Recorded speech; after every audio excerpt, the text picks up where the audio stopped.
Assalamualaikum warahmatullahi wabarakatuh. Di sini kelompok kami, kelompok 6, akan mempresentasikan tentang peran dan fungsi pemerintah dalam ekonomi.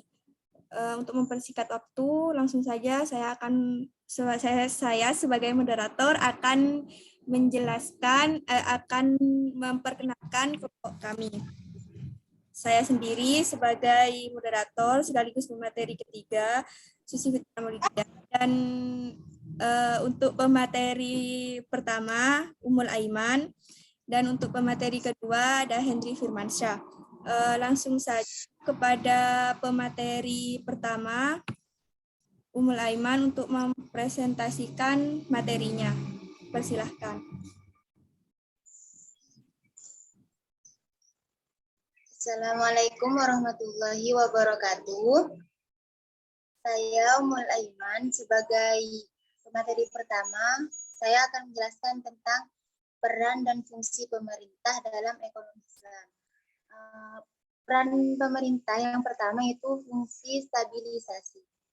Maksudnya itu, peran pemerintah dalam memelihara stabilitas perekonomian dan memulihkannya jika berada dalam keadaan disequilibrium, menjaga agar permasalahan yang terjadi pada satu sektor perekonomian tidak merembet ke sektor lain.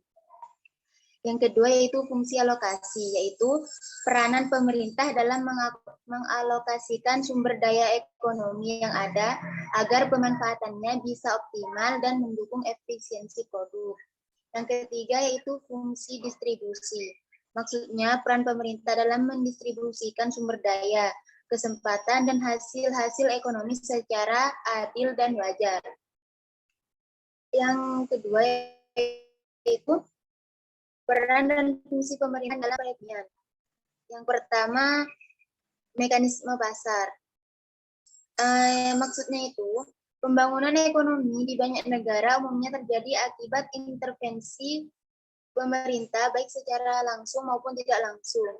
Intervensi pemerintah diperlukan dalam perekonomian untuk menjaga dari kegagalan pasar atau market failure, seperti kekakuan harga monopoli dan dampak negatif kegiatan usaha swasta, contohnya pencemaran lingkungan. Mekanisme pasar tidak dapat berfungsi tanpa keberadaan aturan yang dibuat pemerintah. Aturan ini memberikan landasan bagi penerapan aturan main, termasuk pemberian sanksi bagi pelaku ekonomi yang melanggarnya. Peranan pemerintah menjadi lebih penting karena mekanisme pasar saja tidak dapat menyelesaikan semua persoalan ekonomi. Yang ketiga, kegagalan pasar atau market failure adalah suatu istilah untuk menyebut kegagalan pasar dalam mencapai alokasi atau pembagian sumber daya yang optimal. Hal ini khususnya dapat terjadi jika pasar didominasi oleh para pemasok monopoli produksi. Fungsi yang kedua itu sebagai penyalur barang dan jasa. Maksudnya itu, barang dan jasa publik adalah barang yang pemanfaatannya dapat dinikmati bersama. Contoh barang dan jasa publik yaitu jalan raya,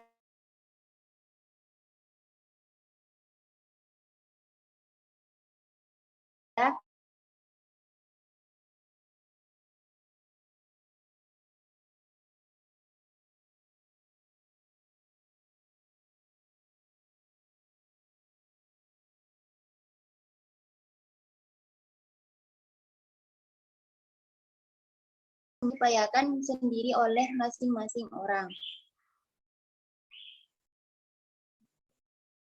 Selain itu, peran penting pemerintah secara langsung dan tidak langsung di dalam kehidupan ekonomi adalah untuk menghindari timbulnya eksternalitas, khususnya dampak sampingan bagi lingkungan alam dan sosial.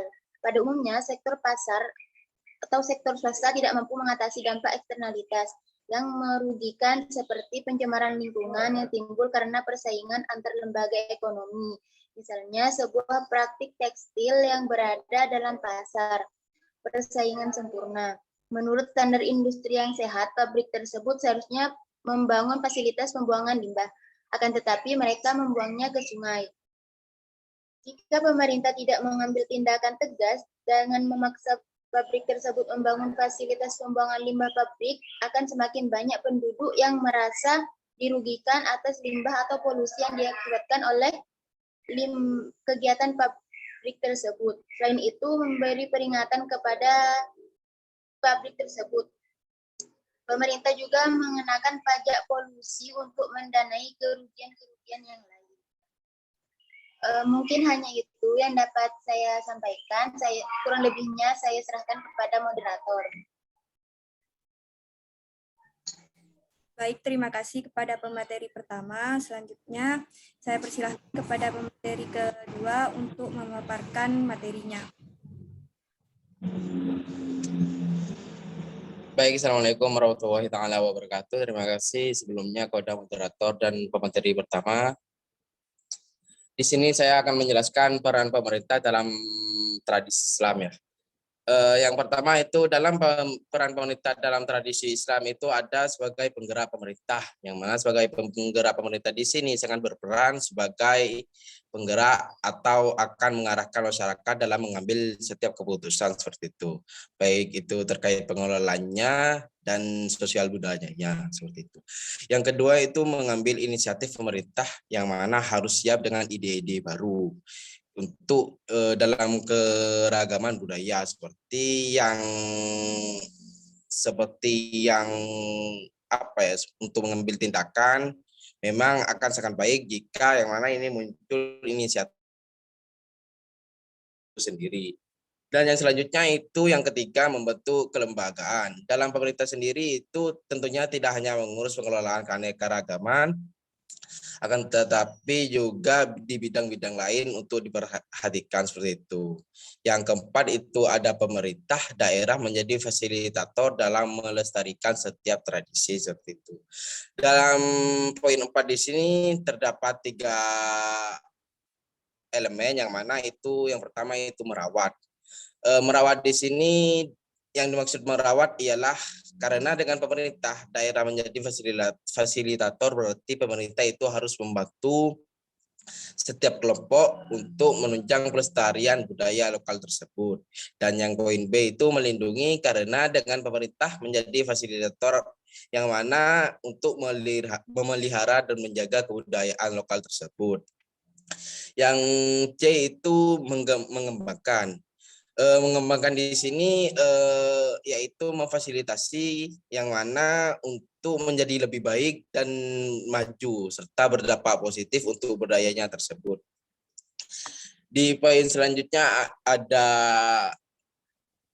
pembahasan mengenai institusi-institusi pemerintah dalam aktivitas ekonomi wilayah al-hizbah, al-mazalim, dan al-mal. Saya di sini juga menjelaskan tentang al-hizbah, yang mana al-hizbah di sini sebuah tokoh itu mengemukakan, yakni Ibnu Khaldun mengungkapkan bahwasanya secara rinci bahwa hizbah di sini adalah institusi urusan keagamaan. Kewajiban bagi orang yang mengurusi persoalan kaum muslimin yang dipandang mempunyai keahlian seperti itu. Dalam wilayah al-hizbah di sini bertugas mengawasi, menyadarkan, dan membiayai atau membina. Serta dalam al-hizbah di sini juga mempunyai wewenang menjatuhkan hukuman kepada setiap orang yang terbukti melanggar syariat tersebut. Dalam institusi al-hizbah di sini dasarnya memiliki beberapa fungsi, yakni yang pertama itu fungsi ekonomi. Fungsi ekonomi di sini sebuah institusi ekonomi yang berfungsi melakukan pengawasan terhadap kegiatan ekonomi di pasar, seperti mengawasi harga, takaran, dan pertimbangan seperti itu. Di sini juga berfungsi meningkatkan produktivitas, sedang pendapatan atau secara khusus, yang mana Ibnu Taimiyah menjelaskan beberapa fungsi muhtasib di sini sebagai berikut, yang diantaranya itu memastikan tercukupnya kebutuhan pokok, terus pengawasan terhadap produk, pengawasan terhadap jasa, dan pengawasan di atas perdagangan seperti itu. Selanjutnya itu di fungsi sosial, fungsi institusi, yang mana mewujudkan keadilan sosial dan keadilan distribusi dalam masyarakat.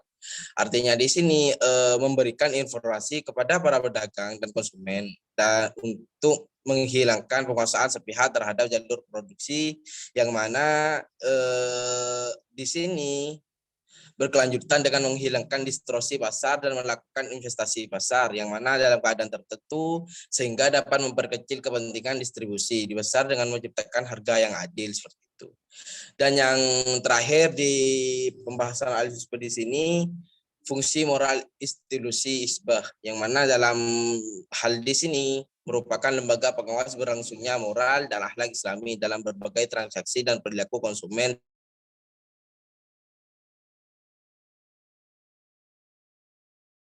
merupakan sasaran utama pengawasan Hisbah karena di sana sering terjadi penipuan, kecurangan, ihtikar, pemaksaan, dan praktek-praktek yang berwenang kesewenang-wenangan seperti itu. Mungkin hanya itu saja yang ingin saya sampaikan, kurang lebihnya maaf, saya kembalikan ke moderator. Terima kasih.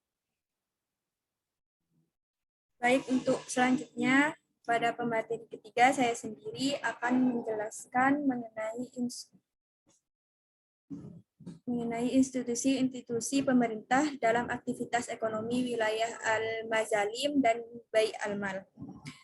Untuk Al-Mazalim sendiri, pada masa Bani Umayyah, Khalifah Abdul Malik bin Marwan adalah khalifah pertama yang mendirikan urusan Al-Mazalim ini.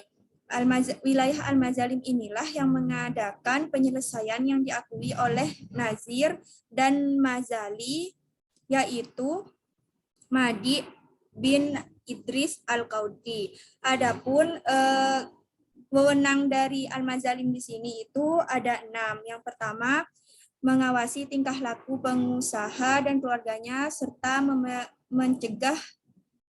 mencegah kemungkinan terjadi pelanggaran serta ketidakjujuran. Untuk yang kedua itu mengontrol dan memeriksa kecurangan pejabat dan pegawai yang tidak bertanggung jawab atas pengungutan uang negara.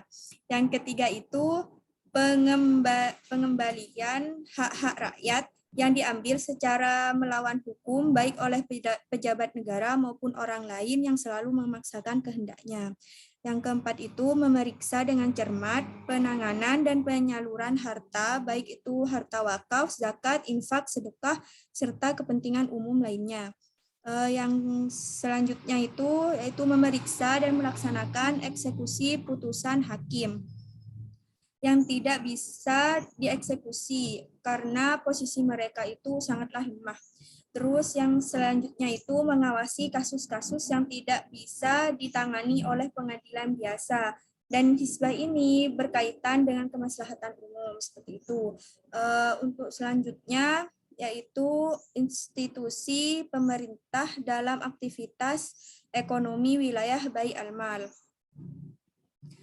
Dalam Bai Al-Mal di sini, Bai itu berasal dari kata bait yang berarti rumah dan mal itu yang berarti harta. Secara etimologi, Bai Al-Mal adalah suatu lembaga yang mempunyai tugas khusus menangani segala harta umat, baik berupa pendapatan maupun pengeluaran negara. Bai Al-Mal ini merupakan institusi yang dominan dalam perekonomian Islam. Institusi ini secara jelas merupakan entitas yang berbeda dengan penguasa atau pemimpin negara, namun keterkaitan sangatlah kuat. Karena institusi Bai Al-Mal merupakan institusi yang menjalankan fungsi-fungsi ekonomi dan sosial dari suatu negara. Bai Al-Mal di sini memiliki peran yaitu dapat mendorong masyarakat muslim untuk menyadari dan melaksanakan kewajiban zakatnya. Selanjutnya melakukan penataan administrasi dan pengelolaan simpan pinjam berdasarkan syariat Islam. Seperti itu. Untuk sumber pendapatan Bai Al-Mal yang tetap itu ada Kharaj, jizyah, serta pendapatan dari hak milik umum lainnya. Sedangkan pemasukan dari hak negara yaitu us, humus, dan zakat.